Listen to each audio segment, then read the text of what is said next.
Bonjour les enfants, j'espère que vous allez bien. Alors, pendant tout le temps où vous allez devoir faire l'école à la maison, j'aimerais continuer à vous lire des histoires. J'ai chez moi plein de petits livres de contes et j'aimerais vous en lire régulièrement de façon à pouvoir faire un petit répertoire de tout ce que je vous aurai lu. On en reparlera en classe lorsque nous nous retrouverons. Pour commencer, j'ai choisi Le Chat botté. Mes élèves connaissent un petit peu, on va voir si cette histoire est la même que celle lue en classe. Lorsque j'aurai fini de lire, j'aimerais que chaque enfant prenne une feuille de papier, des crayons ou des feutres et fasse un dessin avec un maximum de détails sur cette histoire. J'aimerais aussi que les CP comme les CE1 essaient d'écrire quelques petites phrases pour garder un souvenir de cette histoire. C'est parti, Le Chat botté.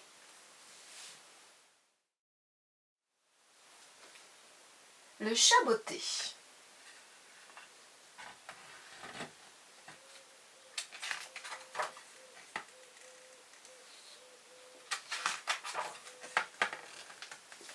Il était une fois un vieux meunier qui avait 3 garçons. Quand il mourut, il laissa un moulin, un âne et un chat. On donna le moulin au plus grand de ses fils, l'âne au second et le chat au dernier. Drôle de partage, gémit celui-ci. Mes frères feront de la farine et iront la vendre avec l'âne au marché. Moi, je peux manger mon chat, m'en faire un manchon pour ne pas avoir froid, mais après, je n'aurai plus rien. Le chat, qui comprend tout, commence à s'inquiéter. Et comme il sait parler, il s'adresse à son maître. « Ne pleure pas, mon maître. Tu me connais, je suis malin. Si tu fais ce que je dis, tu t'en sortiras parole de chat. Donne-moi un sac et une paire de bottes pour aller dans les broussailles. Je ferai des merveilles. » Le jeune homme, tout étonné d'entendre son chat parler, décide de lui faire confiance et lui apporte tout ce qu'il a demandé.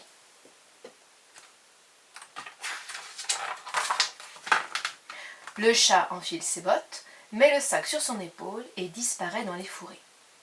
Arrivé dans un bois, il cueille du son et remplit son sac. Puis il se couche et fait le mort.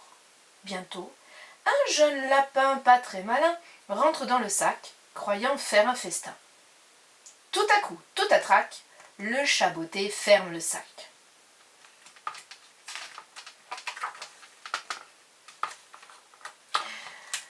Voilà un beau lapin, dit le chat, je m'en vais le donner au roi. Parvenu au château, le chat botté demande à parler à sa majesté. Il fait sa plus belle révérence et dit au roi. Sire, je vous apporte ce lapin de Garenne que le marquis de Carabas a chassé ce matin. Je ne connais pas ton marquis, lui dit le roi, mais cela me fait très plaisir. Tu le remercieras pour moi. Mais le chat avait tout inventé. Le marquis de Carabas, c'était le fils du meunier. Le chat botté retourne chez son maître, mais ne raconte rien de ce qui s'est passé. Un autre jour, il repart à la chasse. Dans un champ de blé mûr, le malin se cache et tient son sac ouvert. 2 perdrix viennent y picorer. Tout à coup, tout à trac, le chat ferme le sac. « Voilà 2 belles perdrix, dit le chat botté, je m'en vais les porter au roi. » Le roi, le voyant arriver, le remercie encore et cette fois l'invite à boire. Ainsi, pendant des mois, le chat botté s'en va chasser pour nourrir son maître et faire plaisir au roi. Un matin, il apprend que le roi doit aller se promener au bord de la rivière avec sa fille, la princesse. « Maître, voici le moment de tenir ma promesse. Faites ce que je vous dis, sans poser de questions. Il fait beau aujourd'hui, vous irez vous baigner. Je vous accompagne jusqu'à la rivière. »« Mon chat, je ne te comprends pas, mais je ferai ce que tu voudras, » répond le jeune homme. Pendant que le faux marquis se baigne, le roi et sa fille passent près de là. « Au secours, au secours !» crie le chat botté. « Voilà monsieur le marquis de Carabas qui se noie !» Le roi reconnaît le chat et le nom du marquis qui lui a fait tant de cadeaux. Aussitôt, il ordonne à ses gardes de porter secours aux malheureux. « Sire, dit le chat, pendant qu'il se baignait, des brigands ont volé les habits de mon maître. Il ne peut se montrer ainsi, sans habits. » Mais le chat avait tout inventé, c'était lui qui les avait cachés. « Qu'on donne un de mes habits au marquis, dit le roi. » Le joli meunier, en habit de roi, a fort belle allure. Sa Majesté l'invite à la promenade et la princesse le trouve si beau qu'elle tombe amoureuse aussitôt. Le chat est ravi. Son plan a réussi. Il laisse loin derrière lui le carrosse et dit aux paysans qui fauchent l'herbe dans les prés. « Dites au roi que tout ce qu'il voit est au marquis de Carabas. Sinon, vous serez haché, menu et transformé en chair à pâté. » Quand le roi demande « À qui sont tous ces prés ?» les paysans en chœur répondent « À notre bien-aimé marquis de Carabas, votre majesté. » Le chat poursuit sa route et s'arrête dans les champs pour dire au moissonneur « Si le roi vous demande à qui est tout ce blé, dites qu'il appartient au marquis de Carabas. Sinon, vous serez haché, menu et transformé en chair à pâté. » Quand le roi demande « À qui sont tous ces champs ?» les paysans apeurés lui disent « Ce champ et toutes les terres alentour sont le bien de notre maître, le marquis de Carabas. » Le roi est très impressionné. Mais le chat botté a tout inventé. En vérité, toute cette campagne appartient à un ogre. Le chat court jusqu'à son château pour le rencontrer.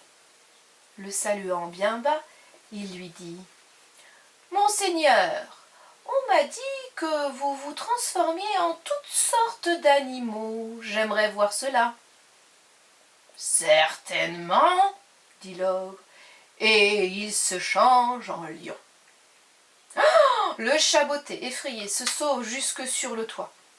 Mais le lion redevient ogre et le chat botté sourit. « Oh, c'est une belle magie, mais on m'a dit aussi que vous vous transformiez en rat ou en souris. »« Certainement, dit l'ogre, et le voilà souris, trottant sur le plancher. Tout à coup, tout à trac, le chat botté l'attrape et la croque, comme font tous les chats avec les souris. Il court au-devant du carrosse et arrête les chevaux. « Majesté, soyez le bienvenu au château de monsieur le marquis de Carabas. » Le roi est ébloui par toutes ces richesses. La princesse, au bras du marquis, entre dans le château où le repas de l'ogre est déjà servi. Ah, mes amis, quel festin! Et que l'histoire finit bien. Le roi donne sa fille en mariage au marquis, et le chat botté devient grand seigneur. Il ne court plus après les souris, sauf pour s'amuser bien sûr. Voilà ce que nous apprennent les histoires. Un meunier, bien habillé, peut épouser une princesse. Et s'il lui manque la richesse, il lui suffit d'avoir un chat.